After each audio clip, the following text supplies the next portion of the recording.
नमस्कार विद्यार्थी मित्रांनो, तर आपण इंडियन इकॉनॉमिक सेकंड चा आपण दुसरा टॉपिक पाहत होतो आणि त्या दुसऱ्या टॉपिक मधला पहिला पॉइंट आपण पूर्ण केलेला आहे, ते म्हणजेच काय, इंडस्ट्रियल पॉलिसी 1948. तर या लेक्चरमध्ये आपल्याला काय करायचंय किंवा दुसरं औद्योगिक धोरण जे काही आपल्याला सिलेबसला दिलेलं आहे ते म्हणजेच काय, इंडस्ट्रियल पॉलिसी 1956 म्हणजे त्याला म्हणताय औद्योगिक धोरण 1956 हे बघायचं आहे. त्यामध्ये सांगता येऊ शकते बघा काय की देशात आर्थिक नियोजनाला सुरुवात झाल्यानंतर 1951 ते 1956 या दरम्यान पहिली पंचवार्षिक योजना जाहीर करण्यात आली आणि ह्या पहिल्या पंचवार्षिक योजनेच्या दरम्यान बरेच अर्थव्यवस्थेमध्ये बदल झालेले आपल्याला दिसून येतील किंवा मग बदल घडून आणण्यात आले, ते म्हणजेच काय, आर्थिक असतील, सामाजिक असतील आणि राजकीय बदल घडून आलेले आपल्याला दिसून येतात. त्यासोबतच हे जे काही 1956चं औद्योगिक धोरण आहे, या औद्योगिक धोरणामध्ये काय ठरवण्यात आलं की बाबा समाजवादी समाज रचनेचं उद्दिष्ट ठेवण्यात आलं अर्थव्यवस्थेमध्ये. कारण समाजाचं कल्याण, समाजवादी समाज रचनेचं उद्दिष्ट डोळ्यासमोर ठेवून अर्थव्यवस्थेला कार्य करायचं होतं. म्हणून काय करण्यात आलं की हे 1956चं धोरण जाहीर करण्यात आलं. आता हे 1956चं जे काही धोरण आहे, अगोदर कोणतं होतं की 1948चं औद्योगिक धोरण होतं. मग त्या 1948च्या औद्योगिक धोरणामध्ये महत्वपूर्ण बदल करून हे 1956चं औद्योगिक धोरण जाहीर करण्यात आलं आणि या धोरणामध्ये समाजवादी समाज रचनेचं उद्दिष्ट ठेवलं, म्हणजे समाजाचं कल्याण कशा पद्धतीने होईल याकडे लक्ष देण्यात आलं. त्यानंतर पुढे सांगता येऊ शकते बघा काय की 1956 मध्ये काय, दुसऱ्या पंचवार्षिक योजनेला सुरुवात झाली, म्हणजे दुसरी पंचवार्षिक योजना सुरू करण्यात आली आणि या दुसऱ्या पंचवार्षिक योजनेमध्ये औद्योगिक क्षेत्रावर जास्त भर देण्याचं ठरलं. त्यामुळं काय की हे औद्योगिकरण जे काही आहे, औद्योगिक धोरण जे काही आहे त्या औद्योगिक धोरणामध्ये बदल करण्याची गरज भासू लागली. कारण का, देशानं समाजवादी समाज रचनेचं उद्दिष्ट डोळ्यापुढे ठेवलं होतं. म्हणून जे काही 1948चं औद्योगिक धोरण होतं त्यामध्ये बदल करून हे नवीन औद्योगिक धोरण जाहीर करण्याची आवश्यकता भासू लागली. त्यासाठी काय, केंद्रीय उद्योग मंत्री टी कृष्ण ममाचारी यांनी काय केलं की 30 एप्रिल 1956 रोजी हे दुसरं औद्योगिक धोरण जाहीर केलं, हे या ठिकाणी सांगता येऊ शकते. त्यानंतर आपल्याला हे जे काही 1956चं औद्योगिक धोरण आहे, या औद्योगिक धोरणाचे उद्दिष्टे बघायचे. मग बघा 1956च्या औद्योगिक धोरणाची उद्दिष्टे, त्यामध्ये नंबर 1 सांगता येऊ शकते ते म्हणजेच काय, सार्वजनिक क्षेत्राचा विस्तार करणं. आता औद्योगिक धोरण 1948चं होतं, त्यामध्ये काय, सरकारकडे किंवा मग जे काही गव्हर्नमेंट आहे त्या गव्हर्नमेंटकडे काही महत्वाचे उद्योग देण्यात आलेले होते. आता इथं काय सांगितलं ह्याच्यामध्ये, या 1956च्या औद्योगिक धोरणामध्ये पहिलं उद्दिष्ट किंवा सार्वजनिक क्षेत्राचा विस्तार करणं. कारण उद्दिष्ट ठेवलं होतं काय, समाजवादी समाज रचनेचं, हे लक्षात. मग समाजाचं कल्याण करायचं असेल तर तिथं सरकारची मालकी असणं गरजेचं आहे. म्हणून सार्वजनिक क्षेत्राचा विस्तार करावा म्हणून हे एक उद्दिष्ट डोळ्यासमोर ठेवलं या औद्योगिक धोरणाचं, ते म्हणजेच काय, सार्वजनिक क्षेत्राचा विस्तार करणं. त्यानंतर दुसरं उद्दिष्ट या औद्योगिक धोरणाचं सांगता येऊ शकते ते म्हणजेच काय, सहकारी क्षेत्राचा विकास करणं, कोऑपरेटिव्ह सोसायटीचा विकास करणं, जेणेकरून हे सहकारी क्षेत्र अर्थव्यवस्थेसाठी समाजासाठी कार्य करेल. म्हणून सहकारी क्षेत्राचा विकास करणं देखील हे एक उद्दिष्ट ठेवण्यात आलं. त्यानंतर खासगी मक्तेदारीवर नियंत्रण आणणे. आता हे एक सांगितलं 1948च्या धोरणामध्ये काय करण्यात आलं की बाबा 18 ते 20 उद्योग खासगी उद्योजकांना किंवा खासगी क्षेत्राला देण्यात आलेले होते. त्यासोबतच काही उद्योग सरकार आणि खासगी क्षेत्राद्वारे चालवले जाणार होते, काही उद्योग खासगी क्षेत्राद्वारे चालवले जाणार होते, मात्र त्यावर नियंत्रण सरकारचं होतं. असं असलं तरी खासगी क्षेत्राद्वारे मक्तेदारी मोठ्या प्रमाणावर निर्माण होत होती.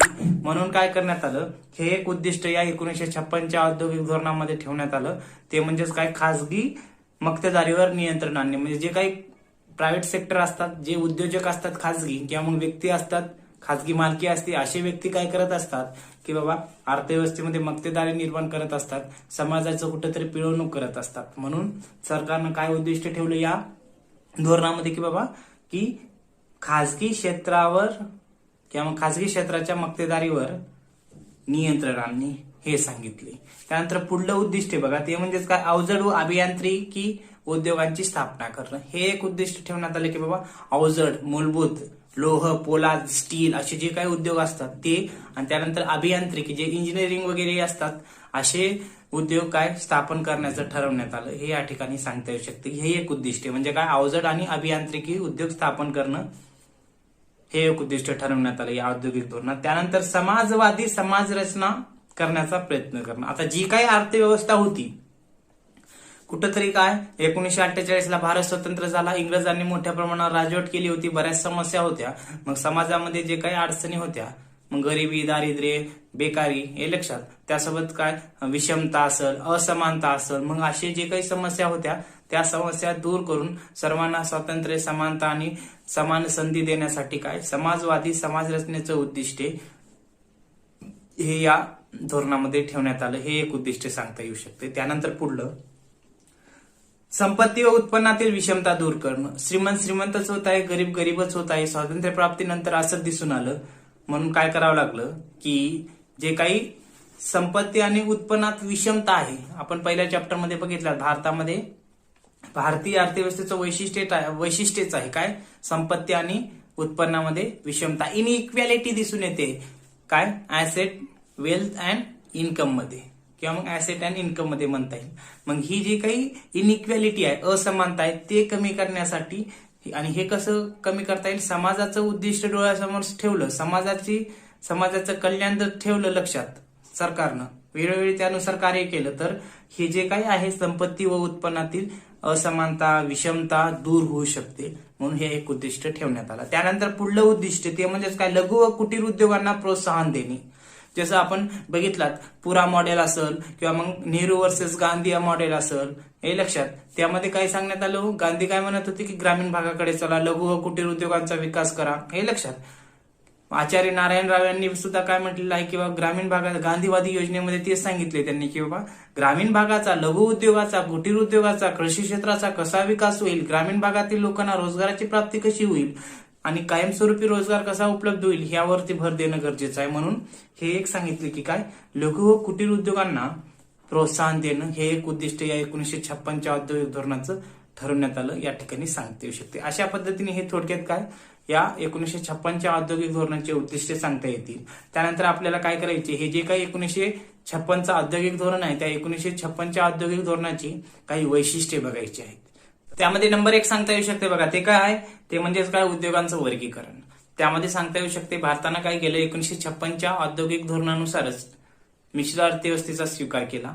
या 1948च्या औद्योगिक धोरण जे काही अगोदरचं पाहिलं, त्या धोरणामध्ये मिश्र अर्थव्यवस्था स्वीकारण्याचं मान्य झालं, पण स्वीकारलं कधी, 1956च्या दरम्यान. आणि 1956च्या दरम्यान मिश्र अर्थव्यवस्था स्वीकारल्यामुळं खासगी आणि सार्वजनिक क्षेत्राद्वारे काय करण्यात येणार आहे की बाबा अर्थव्यवस्थेचा विकास करण्यासाठी काय प्रयत्न करण्यात येणार आहेत, हे या ठिकाणी सांगता येऊ शकते. तसंच काय की हे जे काही 1956चं औद्योगिक धोरण आहे, त्यामध्ये काय उद्योगांचं वर्गीकरण करण्यात आलं 3 भागामध्ये. आता ते वर्गीकरण कसं आहे, तर पहिलं बघा की सरकारी उद्योग पहिला गट, दुसरा गट आणि तिसरा गट. पहिला गट बघा सरकारी उद्योग, त्यालाच पहिला गट म्हणतात. तर सरकारकडे काही महत्वाचे उद्योग देण्यात आले, असे 18 उद्योग. कोणकोणते, तर थोडक्यात सांगता येऊ शकते बघा. त्यात शस्त्र, दारुगोळा, अणुशक्ती, लोखंड, पोलाद, वीज, तेल, खनिज, तेल, जस्त, लोखंडाच्या खाणी, हवाई वाहतूक, रेल्वे जहाज वाहतूक, हे लक्षात. त्यासोबतच काय, यासारख्या एकूण 18 निरनिराळ्या उद्योगांचा समावेश काय करण्यात आला की ह्या सरकारी क्षेत्रात म्हणजे सार्वजनिक क्षेत्रात करण्यात आला. आणि यांची स्थापना, हे उद्योग, हे सर्व कोण बघणार, सरकारच चालवणार, सरकारच गुंतवणूक करणार आणि सरकारच पाहणार. हे या 18 उद्योग पहिल्या गटामध्ये देण्यात आले, सरकारी उद्योग म्हणून, हे लक्षात. त्यानंतर दुसरा गट बघा कोणता, संयुक्त क्षेत्र, दुसरा गट. त्यामध्ये सांगण्यात आलं की काय की या दुसऱ्या गटामध्ये असे काही उद्योग ठेवण्यात आले जेणेकरून ते उद्योग खासगी क्षेत्र त्यासोबतच सार्वजनिक क्षेत्र हे दोन्ही मिळून चालवले जातील, किंवा हे दोन्ही मिळून काय चालवले जातील. आणि त्यासोबतच काय, खासगी क्षेत्र असेल तर खासगी क्षेत्राला काय करावं लागेल की वेळोवेळी हे उद्योग सुरू करण्याच्या अगोदर सरकारची परवानगी घ्यावी लागते आणि त्यावर सरकारचं नियंत्रण सुद्धा असू शकते, हे लक्षात. आणि सरकारला जर आवश्यक वाटलं तर सरकार सुद्धा हे उद्योग सुरू करू शकते. पण खासगी उद्योगानं जर सुरू केलं तर त्यावर नियंत्रण कुणाचं असते, सरकारचं असते, हे या ठिकाणी सांगता येऊ शकते. तर यामध्ये काय एकूण 12 उद्योगांचा समावेश करण्यात आलेला आहे ह्या दुसऱ्या गटामध्ये, म्हणजेच काय संयुक्त क्षेत्रामध्ये. त्यामध्ये सांगायचं झालं तर खते, कृत्रिम रबर, औषधे, रसायने, रस्ते वाहतूक, त्यासोबतच काय जल वाहतूक यासारख्या एकंदर 12 उद्योगांचा समावेश या दुसऱ्या गटामध्ये करण्यात आलेला आपणास सांगता येऊ शकतो. त्यानंतर तिसरा गट ते म्हणजेच काय खासगी क्षेत्र, तिसरा गट. त्यामध्ये सांगता येऊ शकते किंवा वरील जे काही आहेत महत्वाचे उद्योग, पहिल्या सरकारला काय 18 उद्योग देण्यात आले. संयुक्त क्षेत्रामध्ये 12 उद्योग आणि राहिलेले उद्योग हे खासगी क्षेत्राला काय देण्यात आले की बाबा तुम्ही सुरू करा. आणि खासगी क्षेत्राला सांगितलं की बाबा तुम्ही सुरू करा, तुम्हाला सरकार वेळोवेळी काय मदत करेल, आर्थिक सल्ला देईल किंवा मग आर्थिक मदत करेल. त्यासोबतच काय की सरकारला जर वाटलं की बाबा समाजाच्या किंवा मग देशाच्या हिताच्या दृष्टिकोनातून एखादी उद्योग सुरू करावं तर सरकार त्या तिसऱ्या क्षेत्रातील म्हणजे खासगी क्षेत्रातील एखादे उद्योग आपल्या हाती घेऊन सुरू करू शकतो, हे या ठिकाणी सांगता येऊ शकते. अशा पद्धतीनं 3 भागामध्ये वर्गीकरण या ठिकाणी करण्यात आलेलं आपणास सांगता येऊ शकते. त्यानंतर पुढलं 2 नंबरचं या 1956च्या औद्योगिक धोरणाचं वैशिष्ट्य म्हणजे काय, परिवर्तनीय विभाजन. तर यामध्ये सांगता येऊ शकते वरील प्रमाणे जे काही उद्योगांचं वर्गीकरण 3 भागामध्ये केलेलं असलं तरी सरकारी उद्योग, त्यानंतर संयुक्त उद्योग आणि खासगी उद्योग असं जरी केलेलं असलं तरी देशामध्ये मिश्र अर्थव्यवस्था स्वीकारली असल्यामुळे खासगी आणि सार्वजनिक क्षेत्र अस्तित्वात असणार आहे, बरोबर, यांचं सहअस्तित्व असणार आहे. मग अशा वेळेस काय केलं जाईल की बाबा परिवर्तनीय विभाजन म्हणजे काय, सार्वजनिक क्षेत्रातील एखादी उद्योग खासगी क्षेत्राकडे देता येईल आवश्यकता भासली तर, आणि खासगी क्षेत्रातील एखादे उद्योग सरकार हाती घेऊन चालू करेल किंवा मग दोघांच्या सहकार्यानं काय करण्यात येईल की बाबा अर्थव्यवस्थेचा विकास करण्यासाठी उद्योग सुरू करता येईल. म्हणून हे परिवर्तनीय विभाजन ठेवण्यात आले की बाबा आवश्यकतेनुसार आपल्याला बदल करता येईल. पण 1948च्या धोरणामध्ये असं परिवर्तनीय विभाजन नव्हतं. सरकारलाच महत्वाचे उद्योग होते, बरोबर, खाजगी क्षेत्राला दिले उद्योग त्याच्या व्यतिरिक्त ते करायचं नाही. पण इथं परिवर्तनीय विभाजन हे एक वैशिष्ट्य या 1956च्या औद्योगिक धोरणाचं या ठिकाणी सांगता येऊ शकते. नंतर या धोरणाचं तिसरं वैशिष्ट्य म्हणजे खासगी क्षेत्रावर नियंत्रण. तर या धोरणानुसार काय करण्यात आलं की बाबा खासगी क्षेत्राच्या विकासासाठी पोषक वातावरण तयार करण्यात येईल, काही सवलती किंवा मग काही सोयी उपलब्ध करून देण्यात येईल. त्यामध्ये सांगण्यात येत आले बघा काय, वाहतूक, दळणवळणाच्या सुविधा, त्यासोबतच काय की पतपुरवठा, त्यासोबतच करामध्ये सवलत, हे लक्षात, त्यासोबतच काय की इतर पायाभूत सुविधा त्यांना उपलब्ध करून देणं, त्यांच्याकडून अर्थव्यवस्थेसाठी काय कार्य करण्यासाठी उद्योगधंदे स्थापन करणं, त्यांना वेळोवेळी सहकार्य करणं, मार्गदर्शन करणं आणि त्यांच्याकडून उद्योग स्थापन करणं. पण देशाच्या दृष्टिकोनातून देशाच्या हितासाठी ते कार्य करत आहेत का नाही हे पाहण्यासाठी ते काय त्यावर काय केलं जाईल, सरकारद्वारे नियंत्रण ठेवलं जाईल. म्हणून हे एक वैशिष्ट्य या ठिकाणी सांगण्यात आलेलं आहे की खासगी क्षेत्रावर नियंत्रण. खासगी क्षेत्राला उद्योग दिले ठीक आहे, त्यांना काय काही सवलती दिल्या ठीक आहे, त्यांना करामध्ये सवलत दिली, दळणवळण, वाहतूक, पायाभूत सुविधा उपलब्ध करून दिल्या, वेळोवेळी काय आर्थिक मदत करण्याचं ठरलं, हे लक्षात. पण एवढं करूनही जर त्यांच्याद्वारे जर देशाच्या हितासाठी जर कार्य होत नसेल तर अशा वेळेस त्यांच्यावर नियंत्रण ठेवण्यात येईल. म्हणून खासगी क्षेत्रावर नियंत्रण हे एक या औद्योगिक धोरणाचं वैशिष्ट्य या ठिकाणी सांगता येऊ शकते. त्यानंतर 4 नंबरचं या औद्योगिक धोरणाचं वैशिष्ट्य आहे ते म्हणजेच काय की लघु उद्योग व कुटीर उद्योगांना महत्व.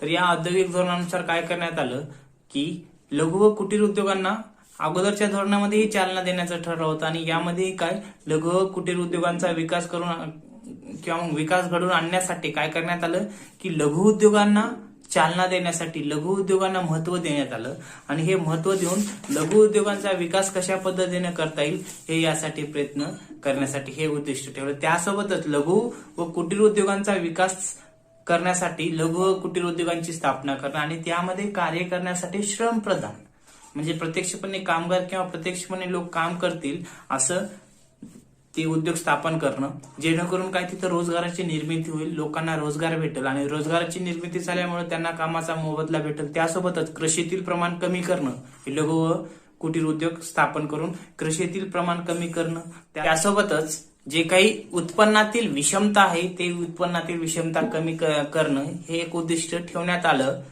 त्यासोबतच काय की बाबा हे जे काही लघु व कुटीर उद्योगांना महत्व देऊन त्यांचं प्रमाण वाढवणं, यासाठी त्यांना काय पतपुरवठा करणं, त्यासोबतच काय वेगवेगळ्या उपाययोजना करणं, जेणेकरून काय या लघु व कुटीर उद्योगांचं महत्व वाढून त्यांची मोठ्या प्रमाणावर काय स्थापना करण्यात येईल आणि यांची स्थापना झाली की कृषीमध्ये जे काही लोक गुंतलेले आहेत त्यांचं प्रमाण कमी होईल हे आणि ते लोक इथं येतील लघु व कुटीर उद्योगामध्ये कार्य करण्यासाठी. त्यासोबतच काय रोजगाराची निर्मिती होईल, बरोबर, आणि श्रम प्रदान लघु व कुटीर उद्योगांची निर्मिती करायची म्हणजे लोक प्रत्यक्षपणे काम करतील असे, जेणेकरून रोजगाराची निर्मिती होईल हे उद्दिष्ट ठेवलं या काय औद्योगिक धोरणामध्ये. म्हणून हे एक वैशिष्ट्य उद्दिष्ट ठेवलं की लघु व कुटीर उद्योगांना महत्व देण्याचं, पण वैशिष्ट्ये हे एक सांगता येऊ शकते. त्यासोबतच काय की जे काही अवजड व मूलभूत उद्योग असतात बरोबर, तर त्यांना काय करणं, त्यांच्यावर नियंत्रण आणणं वेगवेगळे, म्हणजे त्यांनी जर जास्त मक्तेदारी निर्माण करत असेल तर त्यावर नियंत्रण ठेवणं. त्यासोबतच काय की जे त्यांच्यावर वेगवेगळे कर आकारणं, कर लादणं, हे असं सरकारनं ठरवलं. आणि त्यासोबतच लघु व कुटीर उद्योगांची काय ग्रामीण भागामध्ये निर्मिती करणं, स्थापन करणं आणि लघु व कुटीर उद्योगांना काय महत्व देणं, हे एक या औद्योगिक धोरणाचं वैशिष्ट्य या ठिकाणी सांगता येऊ शकते. त्यानंतर पुढलं या 1956च्या औद्योगिक धोरणाचं 5 नंबरचं वैशिष्ट्य ते म्हणजेच काय, प्रादेशिक संतुलनासाठी उद्योगांचे विकेंद्रीकरण करणं, डिसेंट्रलायझेशन करणं. प्रादेशिक जर आपल्याला जर विकास घडवून आणायचा असेल तर काही काय करणं, उद्योगांचं विकेंद्रीकरण करणं. म्हणजे पूर्वी कसं होतं, सरकारच महत्वाचे उद्योग स्थापन करायचं, सरकार म्हणाल तिथंच उद्योग स्थापन करायचं, स्थान ठिकाण हे लक्षात, भांडवल सरकार निश्चित करत होतं. पण या 1956च्या धोरणामध्ये काय करण्यात आलं की बाबा उद्योगांचं विकेंद्रीकरण करण्यात आलं. आणि त्यामध्ये सांगता येऊ शकते काय की भारतासारखे जे काही देश आहेत किंवा मग भारतासारख्या देशामध्ये जे काही विविध राज्य असतात, त्या विविध राज्यामध्ये जर पाहिलं तर असमतोल दिसून येतो विकासाच्या दृष्टिकोनातून. आर्थिक विकास प्रत्येक राज्यांचा झालेला दिसून येत नाही. त्यासाठी काय हे एक वैशिष्ट्य या ठिकाणी ठेवण्यात आलेलं आपल्याला सांगता येऊ शकते. ते म्हणजेच काय, प्रादेशिक संतुलनासाठी उद्योगांचं काय करणं, विकेंद्रीकरण करणं. त्यासोबतच भारतामध्ये जर पाहिलं तर बराच भाग हा मागासलेला आहे. मग काही भाग विकसित आहे, काही भागांचा विकास झाला, पण काही भागांचा विकास झालेला नाही. मग अशा वेळेस ज्या भागांचा विकास झाला नाही त्या ठिकाणी सरकार काय करेल की उद्योगधंदे स्थापन करेल. उद्योगधंदे स्थापन करण्यासाठी विकेंद्रीकरण करेल उद्योगांचं, म्हणजे डिसेंट्रलायझेशन, म्हणजे कोणताही खाजगी व्यक्ती उद्योग त्या ठिकाणी स्थापन करू शकतो जिथं मागासलेला भाग आहे त्या ठिकाणी. त्यासाठी त्याला काय करणं, सबसिडी देणं, कच्चा माल पुरवठा करणं, वाहतूक, पायाभूत सुविधा, ज्या काही बाबी आवश्यक आहेत त्या तिथं उपलब्ध करून देणं, जेणेकरून तो व्यक्ती काय करत तिथं उद्योगधंदा आहे किंवा मग उद्योग स्थापन करेल आणि तिथल्या भागांचा विकास होईल. कारण एखादे उद्योग स्थापन झाला तिथं रोजगार मिळेल, तिथं काय की बाबा इंडस्ट्री सेक्टर म्हणले की इतर तिथला एरिया ऑटोमॅटिक डेव्हलप होत असतो. म्हणून हे एक काय वैशिष्ट्य या ठिकाणी सांगता येऊ शकते की काय की प्रादेशिक विकास करण्यासाठी हे एक वैशिष्ट्य ठेवण्यात आलं. म्हणजे उद्दिष्ट म्हणता येईल की डोळ्यासमोर उद्दिष्ट ठेवून आर्थिक विकासाच्या दृष्टिकोनातून प्रादेशिक संतुलन कशा पद्धतीने होईल, म्हणजे महाराष्ट्राचा जसा विकास झाला तसंच इतर भागांचा इतर राज्यांचाही विकास कसा होईल यावरती भर देण्यासाठी डिसेंट्रलायझेशन उद्योगांचं करण्यात आलेलं आपल्याला सांगता येऊ शकते. तर अशा पद्धतीने या ठिकाणी हे 5 या औद्योगिक धोरणाची वैशिष्ट्ये या ठिकाणी सांगता येतात. राहिलेले 4 आणखी टोटल 9 वैशिष्ट्ये आहेत. तर 5 या लेक्चरमध्ये आपण पूर्ण केलात. तर राहिलेले 4 वैशिष्ट्ये आणि त्यासोबतच हे जे काही 1956चं औद्योगिक धोरणाचं मूल्यमापन आहे ते सुद्धा आपण पुढल्या लेक्चरमध्ये घेऊ, कारण लेक्चर मोठा होणार नाही. म्हणून या 1956च्या औद्योगिक धोरणाची राहिलेली 4 वैशिष्ट्ये आणि मूल्यमापन आपण पुढल्या लेक्चरमध्ये बघणार आहोत. ओके.